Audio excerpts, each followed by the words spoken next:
안녕하십니까. 이찬용 부동산입니다. 오늘은 2022년 새해 첫 방송 1월 7일입니다.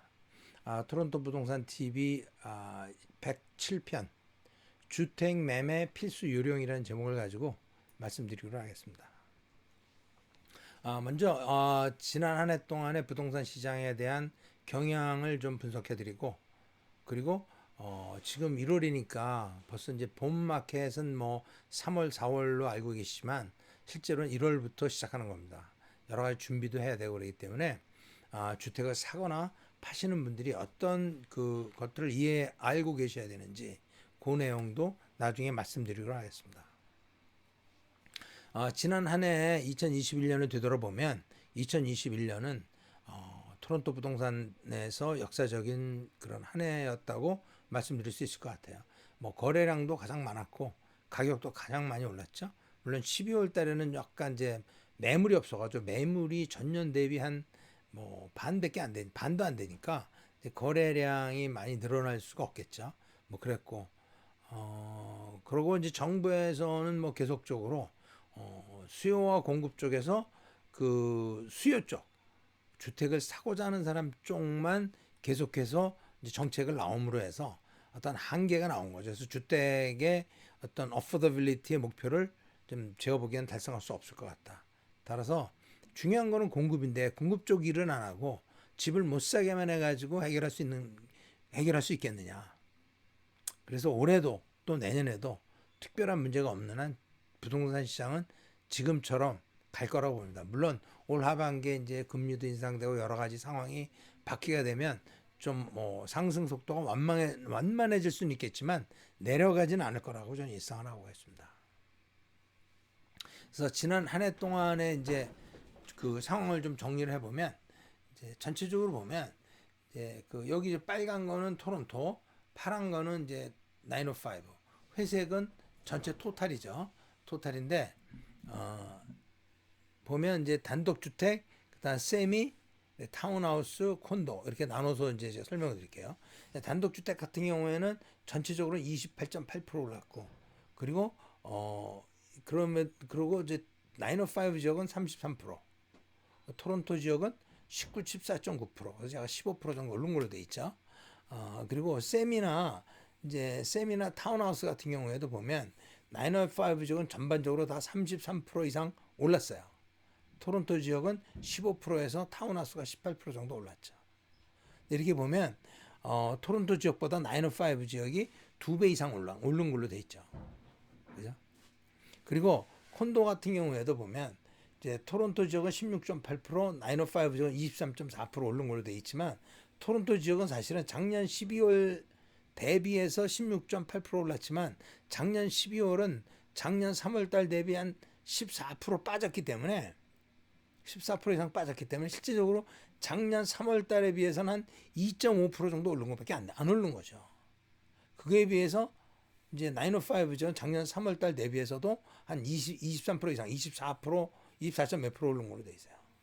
그죠? 실제적으로 자산의 가치가 토론토 콘도는 자산의 가치가 상승하지 않았다. 이렇게 보시면 돼요. 그리고 이제 그 905 지역에 뭐 단독주택이나 뭐 타운하우스 아니면 세미를 갖고 계신 분들은 자기 자산의 밸류가 지난 한 해 동안 33%, 3분의 1 이상 올랐다. 이렇게 보시면 되겠어요.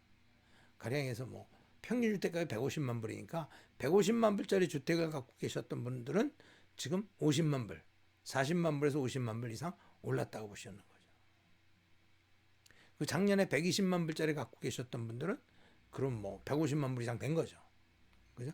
작년에 120만 불이 평균 주택 가격이었는데 지금은 150만 불이 넘었잖아요. 평균 주택 가격. 그러니까 그만큼이 내 자산의 가치가 올라간 거예요.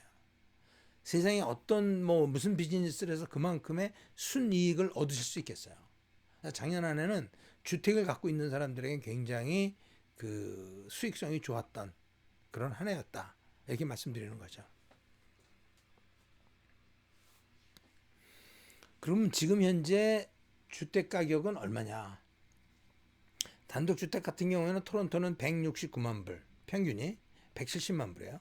그다음에 905 지역은 157만 불. 이게 평균 가격. 물론 그것보다 싼 것도 있죠. 뭐 100만 불 때도 있고 120만 불 때도 있겠지만 평균 가격이 그렇다는 거예요. 그래서 이런 것들이 작년 대비 토론토는 15% 올랐고, 그죠? 그다음에 그 905지가 33% 정도 오른 거라는 거죠. 굉장히 많이 차이가 났어요. 지금 차이가 별로 없죠. 제가 뭐 작년 재작년부터 계속 얘기한 게 주택이 지역별 편차가 해소될 거다라고 제가 분명히 얘기했어요. 그죠? 여러 번 강조했는데 뭐 그 말을 믿으시는 분들이 계셨을 거고, 아, 저 무슨 소리야, 무슨 말도 안 되는 소리 하고 있어, 그렇게 생각하실 분들 계셨을 거예요. 근데 실적으로 그런 일이 벌어지고 있죠. 세미 같은 경우에는 이제 뭐 아직도 차이가 나죠. 그러니까 토론토가 130만 불, 이제 905는 110만 불. 그 타운하우스는 이미 이제 차이가 없죠. 토론토나 905나. 905 타운하우스가 더 가격이 올릴 거라고 좀 봐요. 토론토보다. 왜 그러냐? 토론토는 올드 타운하우스가 많고 905는 새 것들이 많고, 밖으로 나가면 나갈수록 더 크고 더 새 타운하우스가 많이 이제 훨씬 더 많은 사람들이 찾게 될 거라고 보기 때문에 그런 것들이 많이 올라갈 거고, 지금 제가 항상 몇 년 전부터 얘기한 게 100만 불에서 150만 불 사이가 스윗 스팟이라고 그랬어요. 많은 사람들이 주택을 하겠다는 사람들이 살 수 있는 집이 100만 불에서 150만 불 사이라고 그랬는데, 지금 단독주택은 이미 평균 주택가가 150만 불을 넘어가 버렸어요. 물론 아래도 있지만 넘어갔기 때문에 단독주택은 그만큼 찬스가 적어지면서 평균 주택 가격이 100만 불에서 130만 불 사이에 있는 세미나 타운하우스들이 보다 더 성장할 거라고 지금 보이는 거죠. 앞으로 해서 시장의 리더, 인디케이터는 어떤 세미나 타운하우스가 인디케이터가 될 거라고 좀 봐요. 근데 타운하우스가 물량이 많으니까, 타운하우스 아직도 100만 불 이하짜리가 많으니까 타운하우스 쪽에 굉장히 많이 몰릴 거다. 그쪽이 전체 시장을 이끌고 가지 않겠느냐, 저는 그렇게 봐요. 뭐 물론 콘도는 이제 뭐 70만 불에서 뭐 그 토론토는 73만 불, 905는 66만 불이잖아요. 근데 토론토 73만 불은 거의 완베드룸이잖아요. 905 지역은 완베드룸도 많지만 투베드룸이 꽤 많잖아요, 보존이. 그래서 이제 콘도들도 보다 큰 평수를 중심으로 해서 905 쪽이 가격이 많이 오를 거다, 전 그렇게 생각을 하고 있어요. 그래서 그럼 지역별로 물건별로 어디가 많이 올랐나, 그걸 보면 지금 GTA 맨 위에 가는 GTA 평균이에요. 그 다음에 이제 듀람, 심코, 욕, 이거는 많이 오른 순서대로 좀 적어놨어요. 그래서 듀람 지역이 제일 많이 올랐고, 심코, 욕 리전이 많이 올랐고, 그 다음에 토론토, 할튼 지역이 제일 덜 올랐어요. 그죠? 그러니까 단독주택도 보면 듀람 지역하고 심코, 욕 리전이 많이 올랐고, 필 지역도 많이 올랐고, 그 다음에 이제 토론토는 24%. 근데 이게 홈 프라이스 인덱스를 했기 때문에 아까 제가 말씀드린 그 셀링 프라이스의 차이하고 조금 다르죠. 그죠? 근데 어태치드라는 거는 이제 세미나 아니면은 타운하우스인데 콘도 타운하우스가 아닌 것들, 그런 것들을 봤을 때 보면 이제 심코나 듀람 지역, 뭐 그다음에 뭐 요크 리전이 많이 올랐죠. 그리고 이제 뭐 토론토나 오렌지빌은 좀 덜 올랐죠. 그러니까 타운하우스를 놓고 보면, 타운하우스는 보면 이제 오렌지빌이 45%, 46% 제일 많이 올랐고, 그다음에 듀람, 심코, 뭐 요크 리전이 30% 이상 올랐죠. 그죠? 이제 콘도 아파트먼트 같은 경우에는 이제 심코 쪽에 33%, 뭐 듀람 쪽에 32%, 그리고 요크 리전이 31%, 30%대 이상 오른 건 요 세 군데가 올랐고, 그러면 이제 요크 리전, 심코 북쪽, 동쪽 이쪽에 많이 오른 거죠. 그죠? 왜냐하면 싸니까. 뭐 왜 오르냐, 뭐 그 동네 뭐 쌍이니까 오르는 거예요. 싸니까. 여러분들이 충분히 이해하시면 싸고 넓고, 그러면 오른다는 거예요. 그죠? 그래서 콘도를 보면 제가 이제 아까 말씀드린 것처럼 빨간 거는 토론토, 파란 거는 905죠. 토론토를 보면 전년 대비 16.8% 올랐다 그러지만 작년 3월 달 대비는 2.5%밖에 안 오른 거예요. 딴 것들은 30%, 40%씩 오르는데 토론토 콘도는 2.5% 올랐어요. 작년 대비. 그리고 지난달 대비해서 한 2% 내려갔어요. 905 지역은 전년 대비 23% 올랐고, 작년 최고가인 3월 달 대비해서도 더 올라 24% 올랐어요. 905 콘도는 24% 올랐고, 작년 자산의 가치가 토론토 쪽 콘도는 2.5%밖에 안 올랐다라고 보시는 게 맞는 거죠. 특히 다운타운 콘도는 많이 떨어졌죠. 12월 달에. 그죠? 그 이제 지난달 대비해서도 이제 905는 콘도가 3.3% 올랐다. 해보시는 거예요. 그리고 이제 온타리오 덕포드가 이 사람 뭐난 보수당이라 아주 굉장히 지지도 많이 하고 사람들한테 많이 찍으라고 얘기도 많이 했는데 결국 이 사람이 그 캐나다는 보수당이고 자유당이고 뭐 차이가 별로 없는 것 같아요.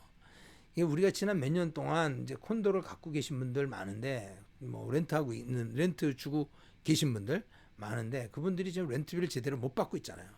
물가도 올라가고 여러 가지 가격 다 오르는데 렌트비는 묶어놔가지고 못 올리고 있었잖아요, 그죠? 못 올리고 있었는데 이게 지난달에 이제 그 덕포드 거버먼트가 발표한 게 올해 콘도 렌트를 얼마나 올릴 수 있냐? 올해는 1.2%밖에 못 올린다. 작년엔 프리즈 못 올렸었잖아요.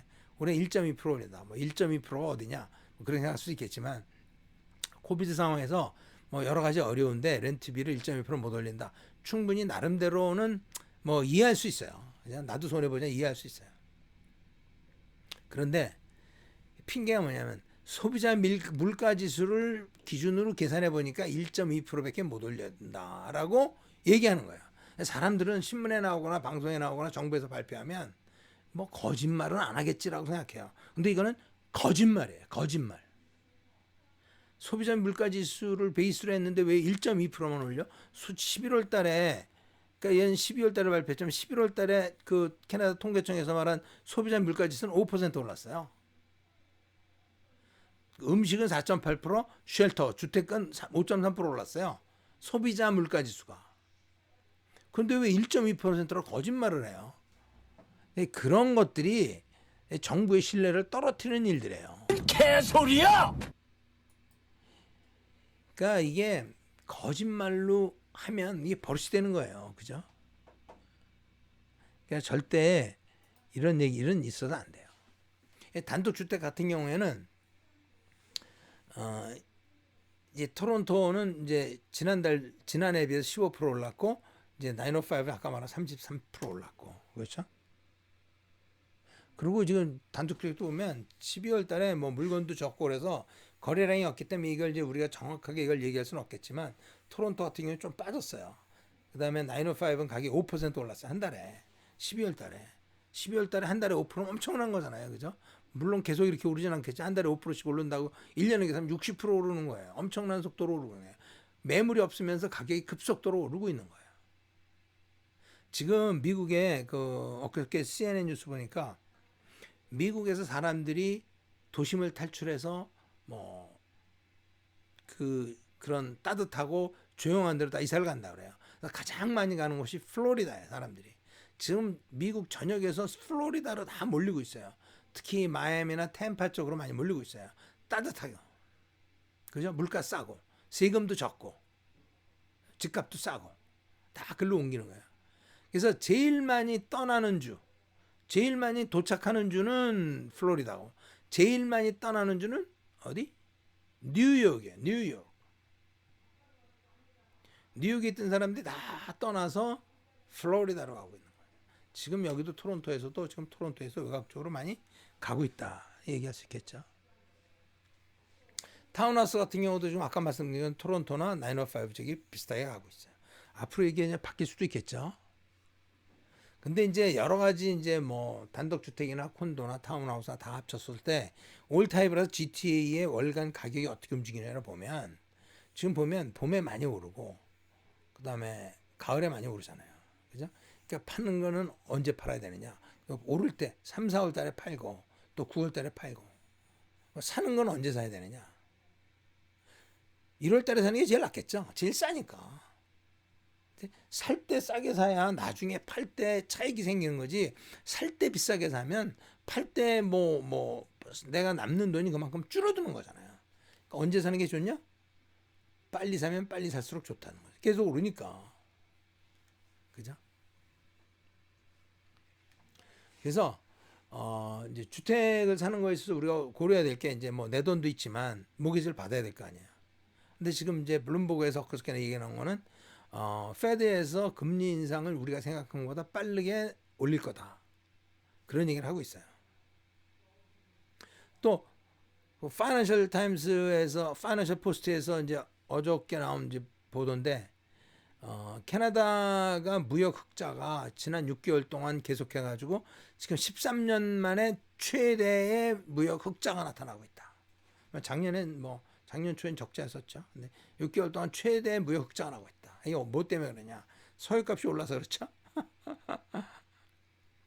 13년 전이면 그때 그 캐나다 달러가 아마 US 달러하고 페리티 1대1 됐을 때 아마 그때 같아요. 그죠? 근데 하여튼 이러한 것들이 굿뉴스, 경제가 지금 살아나고 있고 경제가 활성되고 있다는 얘기는 굿뉴스긴 하지만 뱅크 오브 캐나다, 캐나다 중앙은행에서 봤을 때는 금리를 못 올려서 안달인 사람들이 봤을 때는 금리를 올릴 수 있는 좋은 그린라이트다라고 보는 거죠. 그래서 금리가 조만간에 오르지 않겠느냐라고 보고 있어요. 또 그 반면에 금리의 핑계가 인플레이션이잖아요.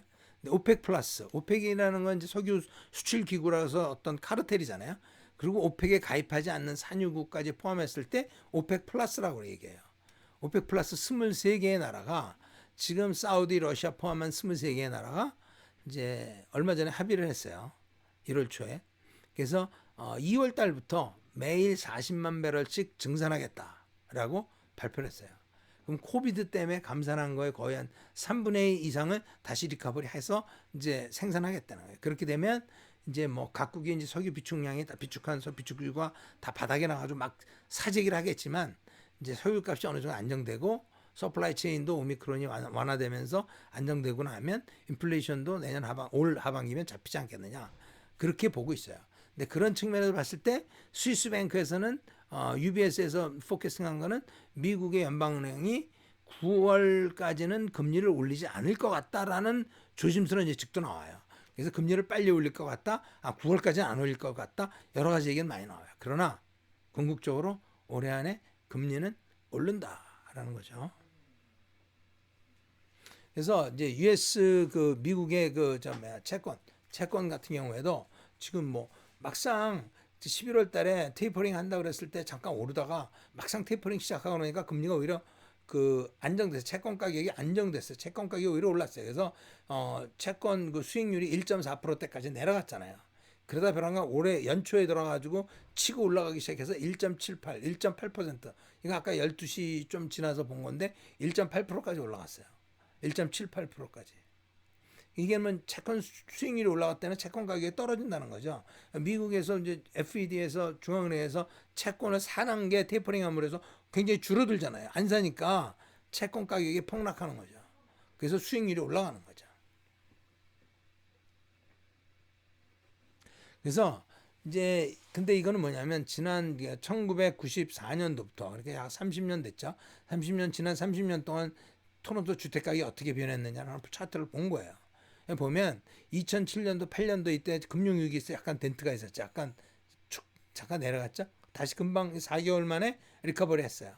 그리고 이제 2018년도 그때 2017년도 18년도 그 뉴 하우싱 매저 나와가지고 그때 약간 주춤했죠. 그러면서 다시 리커버리 했잖아요.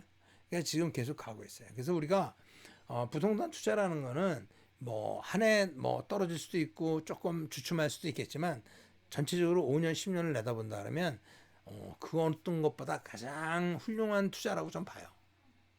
그래서 많은 금융 전문가, 경제 전문가 어쩌고저쩌고 뭐가 좋고 주식 전문가 어쩌고저쩌고 떠들어봤자 그 사람들이 경제적으로 가장 확실하고 안정적이고 수익성이 높은 투자는 부동산 투자라는 거에는 아무도 이견을 낼 사람이 없어요. 그래서 이제 주택을 사고자 하는 사람들을 위해서 제가 나름대로 주택 살 때 여러분들이 꼭 알아야 될 내용들을 정리를 해봤어요. 물론 내 집을 사시는 분들도 있고 아니면 내 집은 있는데 투자를 사실 분도 있어요. 무엇이 됐든 간에 내가 집을 샀을 때는 내가 돈을 투자하고 제일 중요한 건 뭐냐? 시간을 투자하는 거잖아요. 시간을 투자한 것이 5년, 10년이 지났을 때 후회되지 않는 투자가 되기 위해서 여러분은 지금 공부를 미리 준비를 하셔야 된다는 거죠. 그래서 제일 중요한 거는 시간을 투자하는 거예요. 돈 투자한다고 생각하는데 그거는 주식할 때 얘기고 시간을 투자해야지만 시간이 나에게 돈을 갖다 줘. 아까 차트 보셨잖아요. 시간에 따라 계속 오르기 때문에 시간을 투자하는 것이 제일 중요하다. 시간은 정해진 거잖아요. 시간을 많이 투자하려면 어떻게 투자하냐? 빨리 투자해야 된다는 거죠. 그래서 한 살이라도 젊을 때 더 많은 투자를 하는 것이 중요하다. 그런 얘기하는 거죠. 뭐 내가 50, 60인데 이제 와서 뭐 지금이 남아있는 날 중에서 가장 빠른 날이잖아요. 그죠? 가장 젊을 때 지금 빨리 투자하자. Time is now. 그렇다고 해서 아무거나 산다 그래서 무조건 다 오르는 건 아니라는 거죠. 그죠? 콘도 투자해서 돈 많이 벌었다 그러지만 콘도 투자해서 손해 본 사람도 있다. 그런 사람이 어디 있어? 중요한 거는요. 돈을 번 사람들은 말을 하지만 돈을 잃은 사람들은 말하지 않아요. 그래서 안 보일 뿐이지. 그죠? 그래서 내가 부동산 투자할 때 내가 꼭 할 수 있는 거, 할 수 없는 내가 감당할 수 있는 것과 감당할 수 없는 것을 충분히 이해하고 하자. 그러니까 내가 너무 모르는 외딴 지역, 캘거리가 지금 요즘 부동산 붐이 올랐다는데 거기서 가볼까? 캘거리 모르면 하지 말라는 거죠. 그죠? 미국이 금융위기 왔을 때 미국 부동산 투자하면 어떨까? 물론 그때 투자한 사람, 돈 번 사람도 있지만 그때 투자해서 망한 사람도 있다는 거죠.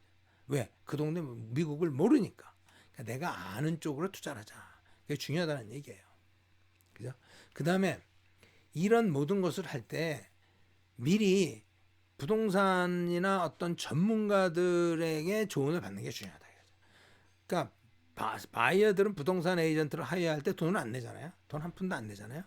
그럼 미리 부동산을 내가 주택을 구입한다고 생각했을 때 미리 에이전트와 연락해서 도움을 받으라는 거죠.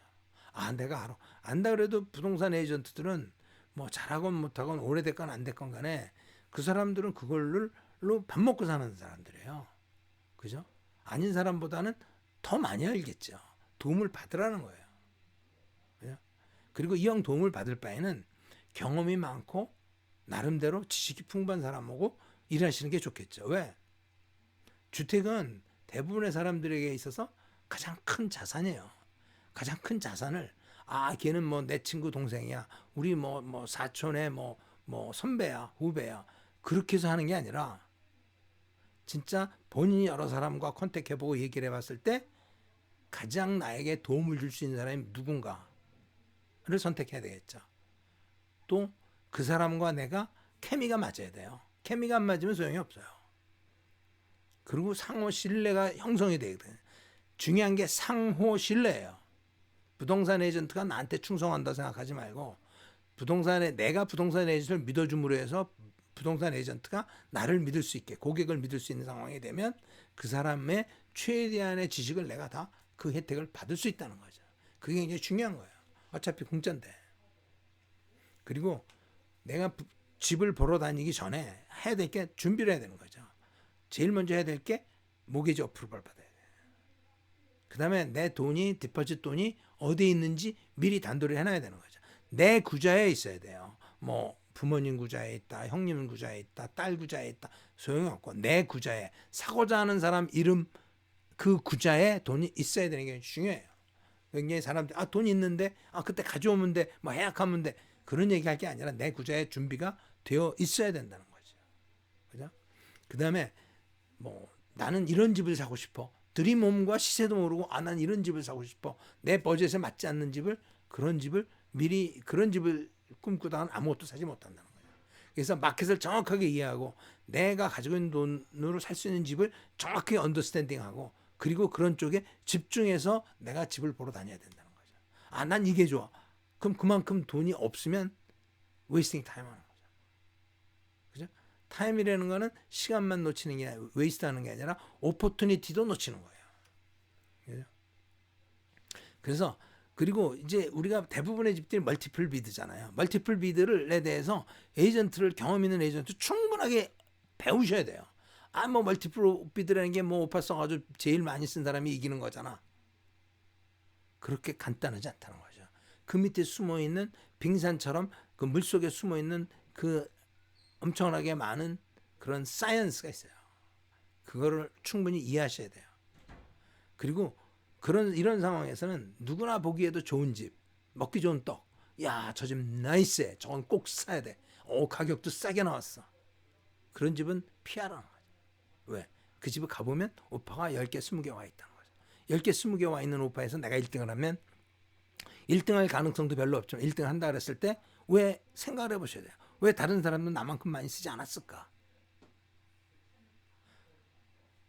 내가 이겼다고 해서 기쁘게 잠들 수 있을까? 차라리 그거보다는 멀티플 오퍼가 아닌 집들도 있어요. 멀티플 오퍼 할래다 실패한 집들도 있어요. 멀티플 오퍼지만 멀티플 오퍼가 안 올 것 같은 집들도 있어요. 그 집이 어떤 집이냐? 에이전트들과 상담하세요. 어떤 집들인가? 그런 집들을 오히려 찾아가는 것이 훨씬 여러분들 투자로 봤을 때 훨씬 이득일 수 있다는 거죠. 그죠? 그리고 중요한 건 내 집값은 누가 정하느냐? 내 이웃이 정하는 거예요. 내 이웃이 어떤 사람이냐에 따라서 나의 집값이 향후 어떻게 될 것인가가 결정되는 경우가 굉장히 많아요. 그런 것들도 많이 생각하셔야 되는 거죠. 그러면 또 파는 사람 입장에서 보면 파는 사람들도 마찬가지. 사는 사람처럼 팔기 전에 준비하셔야 돼요. 만약 내가 3월 달에 팔 거니까 내 좀 주택 이거 나온 거 오픈하우스도 좀 보고 이게 인터넷도 찾아보다가 내 집값이 얼마나 되나 보고 그때 에이전트 전화해가지고 리스팅하면 되지. 그러지 말라는. 어차피 에이전트 하이어하실 거라면 내가 스스로 팔 거 아니라면 그렇다면 에이전트를 미리 몇 사람을 선정을 해서 인터뷰해보고 자기와 케미가 맞는 사람 그리고 굉장히 프로페셔널한 사람을 하이어해서 그 사람과 같이 일하시는 게 좋은 거예요. 그래서 내 집이 객관적으로 봤을 때 내 집의 그 밸류가 얼마인지 어떤 에이전트 내 집이 200만 불이라고 그러는데 이 에이전트는 180만 불이라고 그래. 얘는 190만 불이라고 그래. 그러면 제일 많이 부르는 사람한테 리스팅을 좀 제일 비싸게 팔겠지. 아니면 중간으로 갈까? 여러 가지 생각할 수 있잖아요. 그게 아니에요. 스스로 충분하게 검토해보고 에이전트와 조언도 받고 충분히 같이 검토해보고 마켓에 대한 충분한 이해가 있으면 내 가격을 정확하게 이해할 수 있잖아요.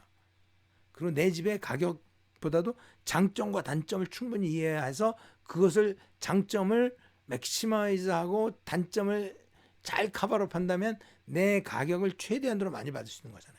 요즘 말뚝만 박으면 팔리기 때문에 팔리는 게 문제가 아니라 얼마에 어떻게 파느냐가 더 중요한 거잖아요. 왜? 나는 집을 팔기만 하고 현금을 챙기는 거는 저는 추천하지 않아요. 집을 팔면 뭔가 다시 투자를 해야 되잖아요. 그죠? 그래서 리스팅을 하게 되면 여기서도 마찬가지로 프로페셔널한 사람하고 일을 하시는 게 좋죠. 그 신뢰가 상호 신뢰가 굉장히 중요하고요. 그리고 나서 이것을 어떻게 팔 것인가에 대한 플랜도 짜고 그 다음에 우리가 멀티플 오퍼 상황이 많으니까 멀티플 오퍼를 하기 위해서는 내 집을 프리 인스펙션 할 필요가 있는 거죠. 그래야 바이어들이 컴포터블하게 오퍼를 낼 수 있잖아요. 프리 인스펙션 필요하고 또 필요하다면 스테이징도 해야 되는 거죠. 그죠? 집을 밖에 내놓는 거는 정말 내 사랑하는 딸을 시집 보내는 거나 마찬가지인데 이쁘게 단장하고 내놓는 게 좋겠죠.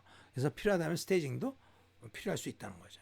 그러니까 스테이징이 만능 아니에요. 그렇지만 또 집을 일단 리스팅하고 나면 그거에 따른 모니터링도 사실 필요해요.